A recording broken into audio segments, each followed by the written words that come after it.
Hey everyone, this is Kevin from thechesswebsite.com. Today we're in round 3 of our coverage of the 2016 Tata Steel Tournament. Yesterday we had a pretty epic match between Fabiano Caruana and Magnus Carlsen, two of the titans in the game. If you haven't seen that video, I highly recommend you check it out. Some really awesome chess. But today's match may be one of the most anticipated chess matches in a very long time.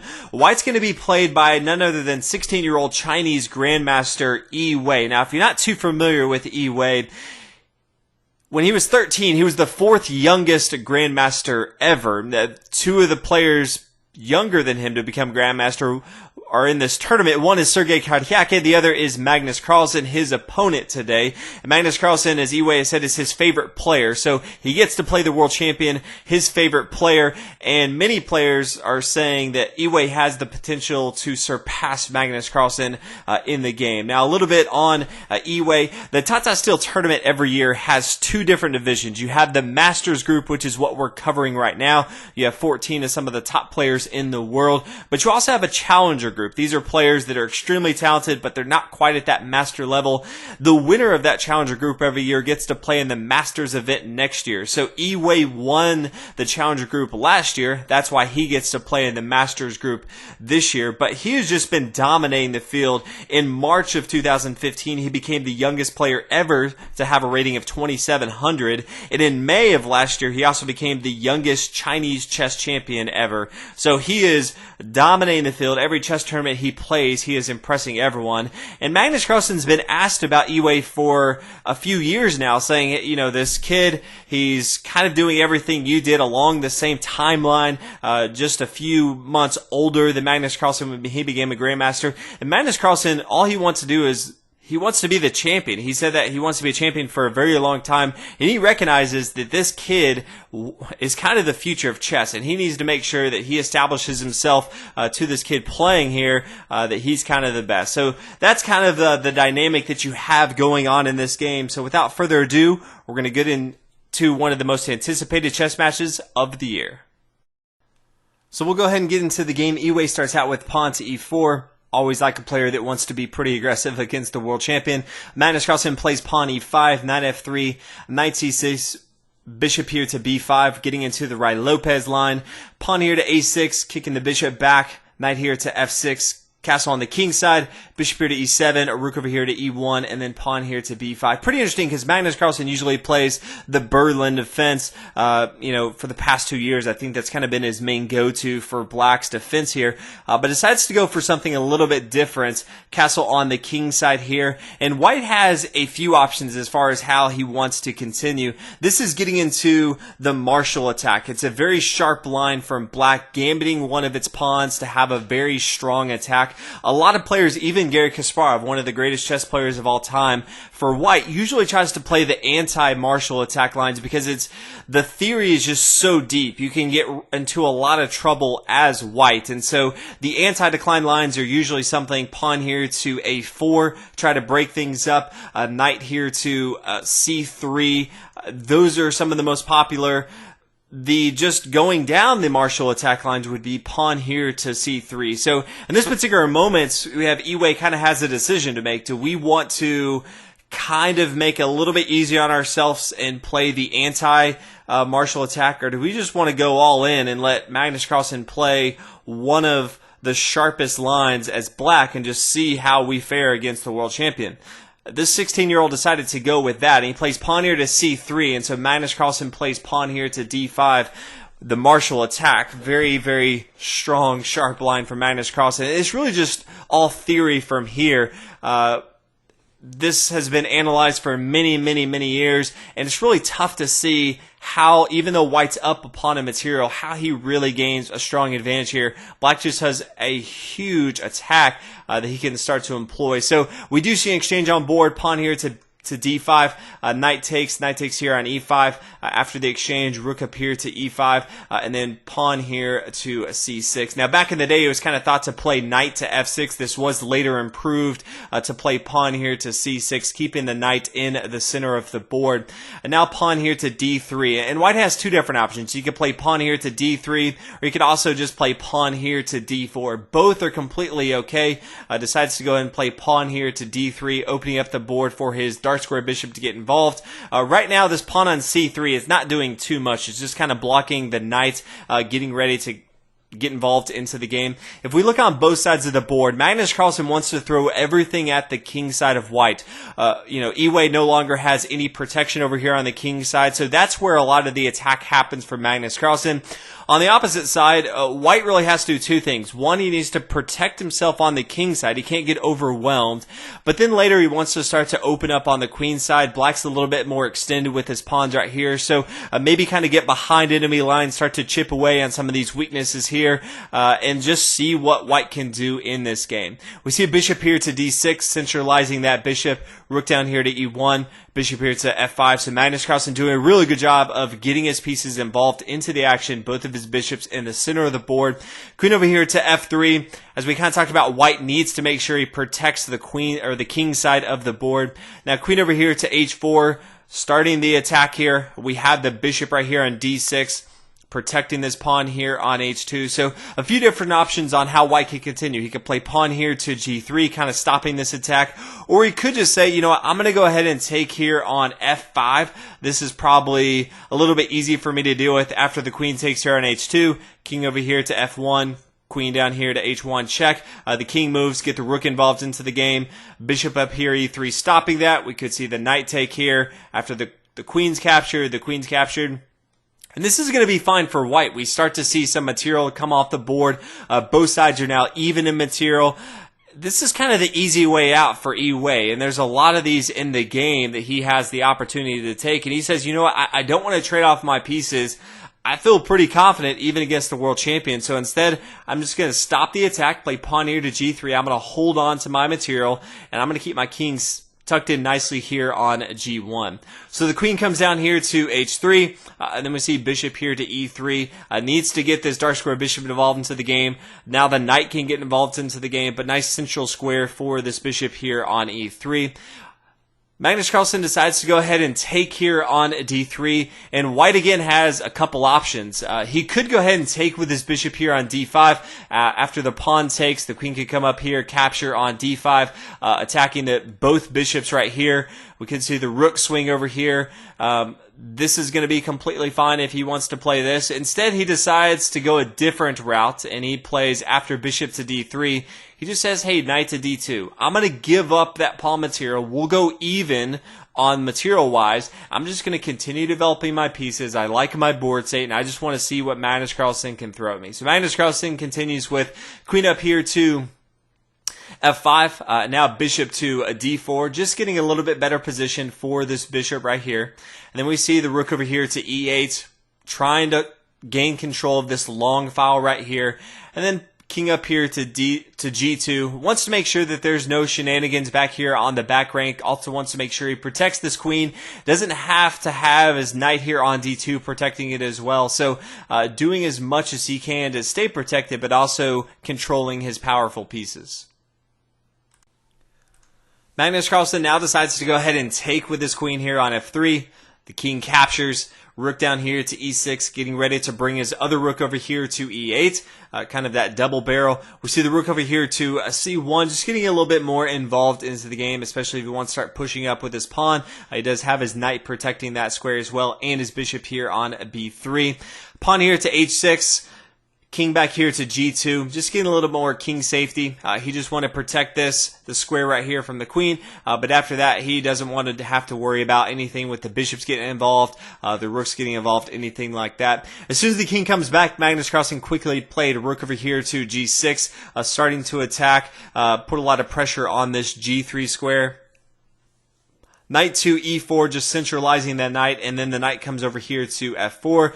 As you can probably see, the pawn can't take here on f4 because it is being pinned down by this rook here on g6. So instead we see the king come up here to f3, and both sides can really start to get their kings involved into the game. Yes, there's still tons of material. Both sides have 3 minor pieces and 2 rooks, but as long as the queen's not on the board, it's very difficult for one side to really swarm the opponent's king unless they just don't have any minor pieces or major pieces themselves. So a king up here to f3, getting a lot more involved into the game, protecting this knight here on e4 is completely fine.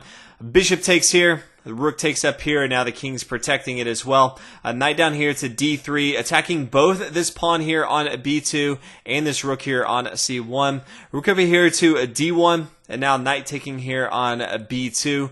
Rook up here to d2. So as we kind of look at material-wise, Magnus Carlsen has done a really good job. He was down a pawn in material, and now he's up a pawn in material. So kind of fought his way back. Magnus Carlsen, really strong player. As we all know, he is the world champion. So a really good position right here. It's very tough to see how he can get this into a victory. White does have the double bishop pair. It is an open board state, so double bishop pair is going to be much better than maybe a bishop and a knight going into the end game. So while Magnus Carlsen has a slight edge just in material wise, White definitely has enough to counterattack and have some sort of attack if either side were to blunder in this position. We see Magnus Carlsen bring his bishop down here to a3, just holding on to this knight. This knight can't go anywhere right now. You have d3 square kind of blocked off. You have this square here on c4 kind of blocked off a little bit by this bishop right here. So just bring it down and protect it a little bit. We see the bishop come up here to b6. Then we see the rook swing over here. We see capture. Now the bishop captures. And this is going to be fine because once this rook from the d file escapes, now it's a little bit easier. The knight can come here to d3 and escape. Doesn't have to worry about his bishop. Dark square bishop kind of protecting that as well. A rook over here to a d2. So attacking both this knight and also attacking this bishop kind of behind it. Black's kind of forced to come here to e5. Check. And then after check, we can see the bishop move if he wants to. Bishop comes back here to e7. The rook can't swing over here. I'd really like to play rook over here to d8, but Yi Wei does a nice little job of having his bishop here on b6, stopping the rook coming to the most logical square, and that is the d file, which Yi Wei is kind of holding down with his rook right now. So pawn up here to f4. Forcing the knight to move. Knight comes back here to c4. After the capture right here, we do see a double pawn right here. So even though Magnus Carlsen is up a pawn, having the double pawns right here on the c file is probably not the best right here. Yi Wei brings his rook up here to the 7th rank. As you've probably seen from many of my videos, you always want to get your rook to the 7th rank if you're white. If you're black, you want to bring it down here to the 2nd rank. You can just get behind your opponent's pieces, start to gobble up some of the pawns right here. Also put a lot of pressure on your opponent's king. He can't really come past the 7th rank unless he kind of dances around these pawns. So a really nice square for Yi Wei and his rook here on d7. Bishop here to f7. F6, attacking the pawn right here. Rook over here. Yi Wei says, okay, you can go ahead and take that. I'm going to go ahead and take yours. But Magnus Carlsen now has a passed pawn here on c4. It's good and bad. The good news is he has a passed pawn, and so he's going to look to push that pawn. That's his plan A, B, and C. The problem is that his opponent has a dark square bishop, and this pawn would actually promote to a dark square. And this is something that even in your own games you should look at. If your passed pawn is going to promote to a square where your opponent can't stop it with the bishop, that is significantly stronger than if your opponent could actually stop it with his bishop, because they could just hang out all day long if they wanted to. Just wait till you promote and just take that no harm, no foul for them. So it's not as big of an advantage as it probably looks, but Magnus Carlsen definitely wants to be pushing this pawn as much as possible. Magnus Carlsen plays rook over here to b8, attacking the bishop there on a b6. Pawn up here to a4, starting to push.